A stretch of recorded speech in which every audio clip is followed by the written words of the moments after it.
नमस्कार दोस्तों, आज की तारीख है 25 अप्रैल 2026, दिन शनिवार और आज की हिंदी तिथि है बैसाख माह के शुक्ल पक्ष नौमी।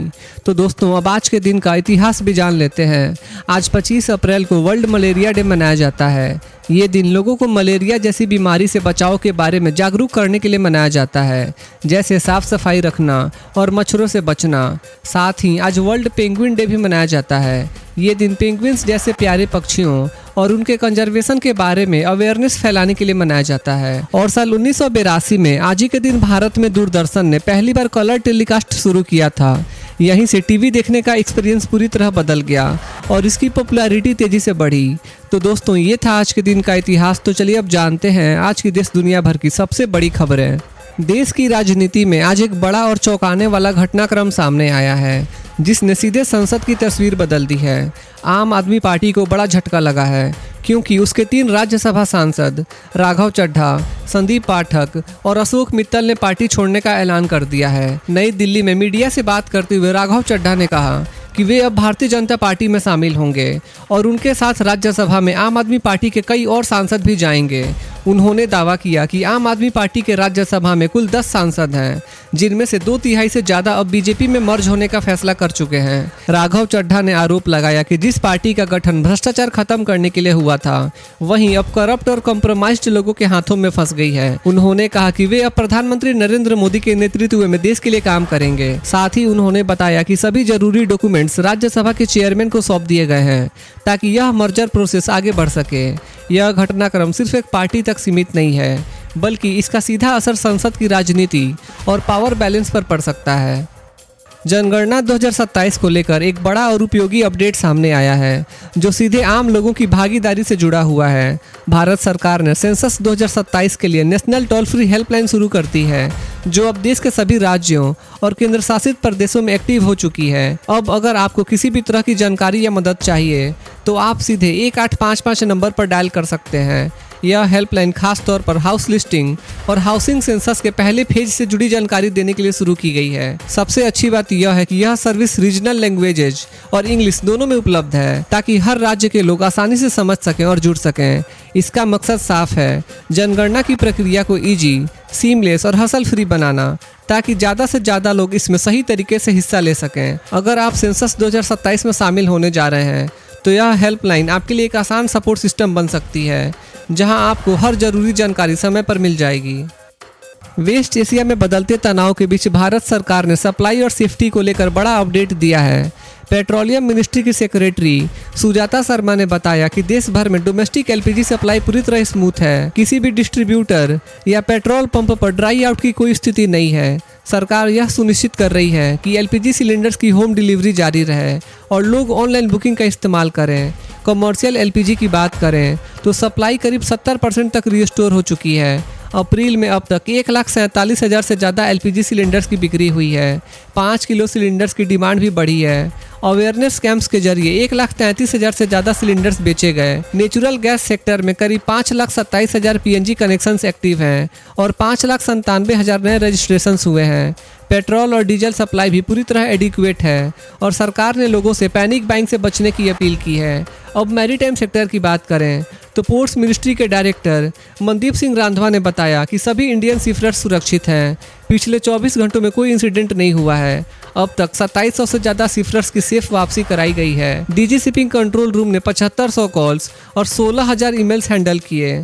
एक्सटर्नल अफेयर्स मिनिस्ट्री के एडिशनल सेक्रेटरी असीम आर महाजन ने कहा कि इंडियन कम्युनिटी की सुरक्षा सर्वोच्च प्राथमिकता है। 28 फरवरी से अब तक 12,38,000 लोग भारत लौट चुके हैं। मिनिस्ट्री ऑफ एक्सटर्नल अफेयर्स के स्पोक्स पर्सन रणधीर जायसवाल ने बताया कि सरकार वेस्ट एशिया की स्थिति पर लगातार नजर बनाए हुए है। यानी साफ है कि ग्लोबल क्राइसिस के बावजूद इंडिया ने सप्लाई चेन और नागरिकों की सुरक्षा दोनों को मजबूती से संभाला है। असेंबली इलेक्शंस के पहले चरण में रिकॉर्ड वोटर टर्नआउट देखने को मिला है। इलेक्शन कमीशन ऑफ इंडिया के अनुसार वेस्ट बंगाल में 92.72% का ऐतिहासिक मतदान दर्ज हुआ, जबकि तमिलनाडु में 85.14% की रिकॉर्ड वोटिंग हुई। Chief election commissioner Gyanesh Kumar ने इसे वेस्ट बंगाल का इंडिपेंडेंस के बाद का सबसे बड़ा टर्नआउट बताया। इस दौरान 152 सीटों पर बंगाल में वोटिंग हुई, जबकि तमिलनाडु में 234 सीटों पर एक साथ मतदान हुआ। पीएम नरेंद्र मोदी ने इस भारी टर्नआउट को चेंज का संकेत बताया और कहा कि 4 मई को नतीजे वेस्ट बंगाल में बड़ा बदलाव का संकेत देंगे। अब आगे की बात करें तो वेस्ट बंगाल के बाकी 142 सीटों पर दूसरा चरण 29 अप्रैल को होगा और सभी राज्यों के नतीजे 4 मई को घोषित किए जाएंगे। Union home minister Amit Shah ने सॉल्ट लेक स्थित बीजेपी कंट्रोल रूम जाकर पोलिंग सिचुएशन की समीक्षा की। वहीं इलेक्शन कमीशन की टीम लाइव वेबकास्टिंग के जरिए हर पोलिंग स्टेशन पर नजर बनाए रही, यानी इस बार इलेक्शंस में रिकॉर्ड पार्टिसिपेशन और कड़ी निगरानी दोनों देखने को मिले। वेस्ट बंगाल असेंबली इलेक्शंस के बीच राजनीतिक माहौल और गर्म हो गया है। पीएम नरेंद्र मोदी ने साउथ 24 परगनास के बारुईपुर में रैली को संबोधित करते हुए कहा कि राज्य में परिवर्तन अब तय है। पहले चरण की वोटिंग ट्रेंड रूलिंग पार्टी के खिलाफ संकेत दे रही है। पीएम मोदी ने लोगों से अपील की है कि दूसरे चरण में भी इसी ट्रेंड को मजबूत करें और विकसित बंगाल बनाने में योगदान दें। उन्होंने आरोप लगाया कि इन्फिल्ट्रेशन की वजह से राज्य के युवाओं को बाहर रोजगार ढूंढना पड़ रहा है और इसका समाधान सिर्फ राजनीतिक बदलाव से ही संभव है। महिलाओं की सुरक्षा को लेकर भी पीएम ने चिंता जताई और कहा कि राज्य सरकार इस मुद्दे पर विफल रही है। उन्होंने जादवपुर यूनिवर्सिटी का जिक्र करते हुए कहा कि वहाँ एकेडमिक माहौल प्रभावित हो रहा है और सरकार को इस पर जवाब देना चाहिए। साथ ही पीएम मोदी ने बताया कि प्रधानमंत्री उज्ज्वला योजना के तहत जिले में 11 लाख एलपीजी कनेक्शंस दिए गए, जिसमें SC/ST समुदाय को करीब 3 लाख कनेक्शंस शामिल हैं। उन्होंने यह भी आरोप लगाया कि ruling party central welfare schemes के इम्प्लीमेंटेशन में बाधा डाल रही है, यानी चुनावी माहौल में राजनीतिक बयानबाजी और भी तेज हो गई है। वेस्ट बंगाल असेंबली इलेक्शंस के बीच यूनियन होम मिनिस्टर का बड़ा बयान सामने आया है।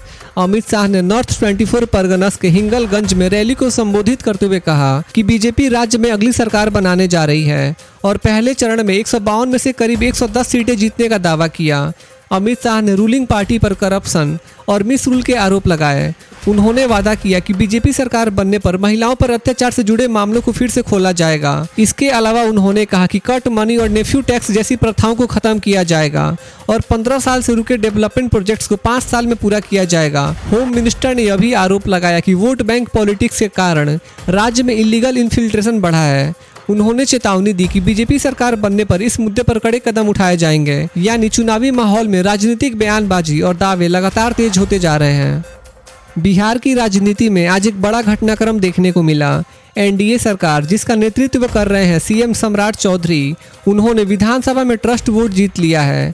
यह ट्रस्ट मोशन वॉइस वोट के जरिए पास हुआ और किसी फॉर्मल डिवीजन की जरूरत नहीं पड़ी। बहस का जवाब देते हुए सीएम सम्राट चौधरी ने कहा कि उनकी सरकार को बिहार के 14 करोड़ लोगों का भरोसा हासिल है और सरकार फॉर्मर सीएम नीतीश कुमार के डेवलपमेंट वर्क को आगे बढ़ाएगी। वहीं अपोजिशन की ओर से leader of opposition Tejashwi Yadav ने कहा कि पिछले 5 सालों में राज्य में 5 सरकारें बनी हैं और इस पॉलिटिकल इनस्टेबिलिटी का डेवलपमेंट पर नकारात्मक असर पड़ा है, यानी बिहार में सरकार ने अपना बहुमत साबित कर दिया है, लेकिन राजनीतिक बहस अभी जारी है। भारत और श्रीलंका के बीच एक शानदार सहयोग की मिसाल देखने को मिली है।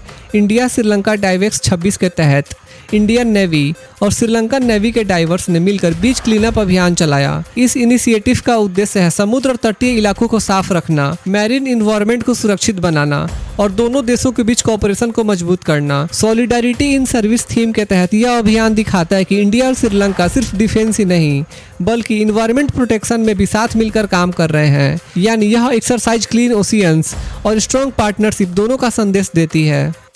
इंडिया की मैरीटाइम डिप्लोमेसी को लेकर एक अहम खबर सामने आई है। इंडियन नेवी की sail training ship INS Sudarshini Spain के लास पल्मास पहुंच गई है।